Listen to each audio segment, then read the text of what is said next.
തിരുവോണനാളിൽ നാട്ടിലിറങ്ങിയ കാട്ടാന ഓണാഘോഷം താറുമാറാക്കി.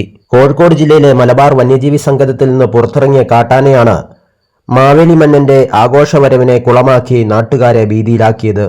മാവേലിയെ സ്വീകരിക്കാനായി പൂക്കളമൊരുക്കി കാത്തിരുന്ന പേരാമ്പ്രയിലെയും പരിസര പ്രദേശങ്ങളിലെയും ജനങ്ങളെയാണ് തിരുവോണനാളിൽ പുറത്തിറങ്ങാൻ സമ്മതിക്കാതെ വീട്ടിനകത്തിരുത്തി കാട്ടാന എഴുന്നള്ളിയത്.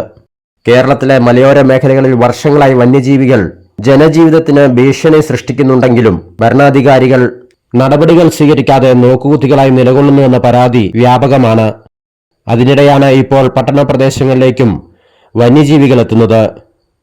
അശാസ്ത്രീയമായ വന്യജീവി നയങ്ങൾ തിരുത്താൻ ഗവൺമെന്റ് തയ്യാറാവുന്നില്ലെങ്കിൽ വലിയ ദുരന്തങ്ങൾ സംഭവിക്കാൻ ഇടയാകും എന്നതിന്റെ സൂചനയാണ് തിരുവോണനാളിൽ ഭീതി പരത്തിയെത്തിയ കാട്ടാനയെന്ന് നാട്ടുകാർ പറയുന്നു. സ്കൂൾ സമയങ്ങളിൽ ആനയടക്കമുള്ള വന്യജീവികൾ അപ്രതീക്ഷിതമായി എത്തിയാൽ എന്തായിരിക്കും അവസ്ഥ എന്ന് അവർ ചോദിക്കുന്നു.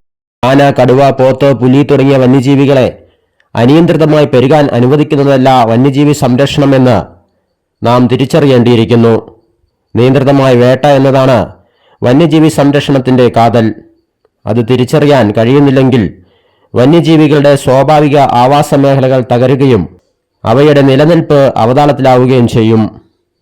അതിന്റെ നേർക്കാഴ്ചകളാണ് പൊരിവെയിലിൽ ചുട്ടുപൊള്ളുന്ന ടാർട്ടർ റോഡിൽ കൂടി വിരളി പിടിച്ചു പായുന്ന ഈ കാട്ടാന. പരിസ്ഥിതിവാദികളും സർക്കാരും ഈ സത്യം തിരിച്ചറിഞ്ഞ് തിരുത്തലുകൾ വരുത്താൻ തയ്യാറാവണം. വിപിൻസ് മാത്യു, വിലങ്ങാട് വിഷൻ, കോഴിക്കോട്.